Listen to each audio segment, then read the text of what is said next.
Hello everyone. आज मैं बात करने वाला हूं उन लोगों की जो बार बार अपनी कुंडली खोलकर देखते हैं, जो अस्त ग्रह देखकर डीमोटिवेट हो जाते हैं, उच्च का ग्रह देखकर बहुत ज़्यादा खुश हो जाते हैं, या फिर नीच का ग्रह देखकर दुखी हो जाते हैं, बकरी ग्रह देखकर इधर इधर दिमाग दौड़ाने लगते हैं कि क्या होगा। शनि की महादशा अंतरदशा साढ़े साथी ढैया को लेकर बहुत ज़्यादा इनके अंदर घबराहट होती है। तो इन्हीं लोगों के लिए आज मैं एक कुंडली लेकर आया हूँ। जो थोड़ी बहुत भी नॉलेज रखते हैं कुंडली की वो समझेंगे। ये है कुंभ लग्न की कुंडली। यहाँ पर केतु महाराज बैठे हैं 8 डिग्री पर और लग्न इनका 2 डिग्री का है। ठीक है। फिर फर्स्ट हाउस का लॉर्ड और 12th हाउस का लॉर्ड फोर्थ हाउस में शनि बैठा है वक्री होकर 19 डिग्री पर। अब आप सोचोगे कि यहाँ पर शनि वक्री है, ये तो सुख शांति का भाव है, हमारी लग्जरी का भाव है, हमारे पीस का भाव है। यहाँ पर शनि बैठा ये सब कुछ बर्बाद कर देगा। ठीक है। मैं ये किसकी कुंडली है ये आगे बताऊंगा आपको। फिर आप देखोगे यहाँ पर सिक्स हाउस को लेकर भी लोगों के मन में बहुत ज़्यादा आशंकाएं होती हैं, घबराहट होती है। यहाँ पर गुरु बैठे हैं उच्च का होकर 0 डिग्री पर और वर्गोत्तम में ही, मतलब नवांश में भी ये कर्क राशि में बैठे हैं। ठीक है। अब ये सोचोगे कि यहाँ पर गुरु बहुत अच्छे परिणाम देगा, उच्च का राहु है, उच्च का गुरु है। अब देखेंगे हम 7th हाउस, यहाँ पर बैठे हैं राहु, सिंह राशि में राहु। अब आप सोचोगे कि 7th हाउस में राहु बैठा है तो ये मैरिज को खराब कर देगा, रिलेशनशिप को खराब कर देगा, पार्टनरशिप को, बिजनेस को हार्म करेगा। यहाँ पर ये राहु बैठा है क्योंकि।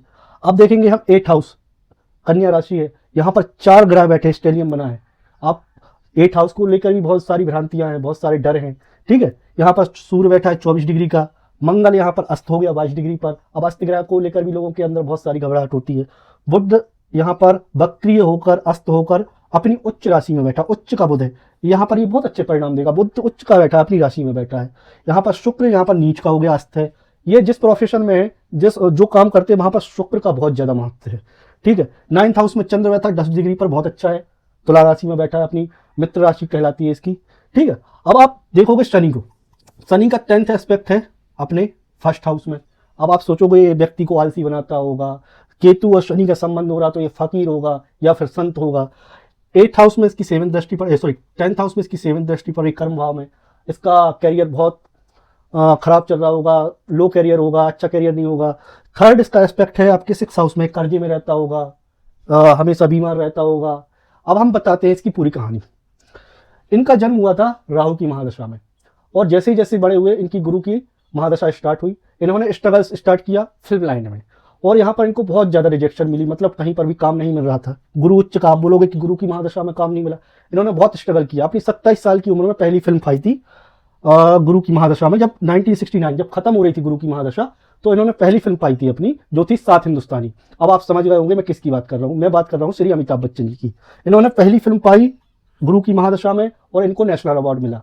जैसे इनकी गुरु की महादशा खत्म हुई, इनकी महादशा स्टार्ट हो गई शनि की। अब आप बोलोगे शनि की महादशा में तो बहुत स्ट्रगल हो गया होगा इनका, बहुत लेट लतीफ हो रही होंगी चीजें। ऐसा नहीं था। सबसे ज्यादा कैरियर को राइस मिला इनकी तो वो थी शनि की महादशा। इस महादशा में ये सदी के महानायक बने। अब जैसे ही शनि की महादशा में सूर्य की अंतर्दशा आई 1982 में जुलाई में, इनका बहुत भयंकर एक्सीडेंट हुआ। 8th हाउस से रिलेटेड है, जो बहुत भयंकर एक्सीडेंट हुआ, जहां इनकी जान जाते जाते बची। आपने सुना होगा कुली फिल्म में इनको, ये घायल हो गए थे एक फाइट सीन में। ठीक है। अब जैसे ही शनि की महादशा खत्म हुई, फिर स्टार्ट होती है बुध की महादशा 1990 में। अब आप बोलोगे यहाँ पर बुध उच्च का है, अपनी राशि में बैठा है, भले ही अस्त है, तो ये तो अच्छे परिणाम देगा। नई प्लानिंग प्लॉटिंग कर रहे होंगे, नया बिजनेस स्टार्ट किया होगा। हाँ, नया बिजनेस स्टार्ट किया था इन्होंने, अपना प्रोडक्शन हाउस स्टार्ट किया था, और यहाँ पर इनको बहुत ज्यादा लॉस हो गया था। 90 करोड़ का इनके ऊपर कर्ज हो गया था। इनके ऊपर 55 मुकदमे हो गए थे उस टाइम पे, 55 मुकदमे इनके ऊपर चल रहे थे, और ये उस टाइम पे इतना ज्यादा स्ट्रगल कर रहे थे, मतलब गवर्नमेंट ने इनके घर को कुर्क करने का परमिशन दे दिया था उस टाइम पर। राहु बुध की महादशा में 2000 में, सन 2000 में राहु का अंतर आया, राहु की अंतर्दशा आई। और राहु की अंतर्दशा आई तो आप सोच रहे होंगे कि राहु की अंतर्दशा में तो इनकी पार्टनरशिप खराब हो गई होगी, मैरिज खराब हो गई होगी, दोस्त यार छोड़ के चले होंगे, बिजनेस खराब हो गया होगा। ऐसा नहीं था। इनको इनकी कैरियर में जो टर्निंग पॉइंट आया था वो सन 2000 में आया था। पहली चीज इनको मिली धीरू भाई अंबानी का साथ, जो इनके कर्ज उतारने में उन्होंने हेल्प की। दूसरा, इनको मिली फिल्म जो सबसे बड़ी हिट थी उस सन की, 2000 की, वो थी मोहब्बतें। मतलब यशराज ने इनका हाथ फिर से पकड़ा और इनको उठा लिया। फिर एक चीज और मिली जो अभी तक चल रही है, जो लाइफ लॉन्ग चलेगी, वो है कौन बनेगा करोड़पति।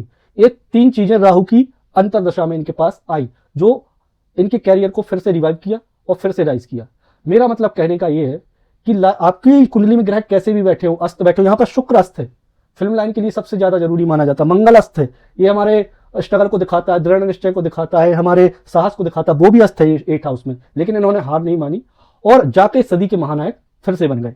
इसलिए कुंडली पर ज्यादा विश्वास न करके खुद के साहस पर भी विश्वास करना चाहिए। सही समय आने पर सही चीजें आपको मिल जाएंगी। धन्यवाद।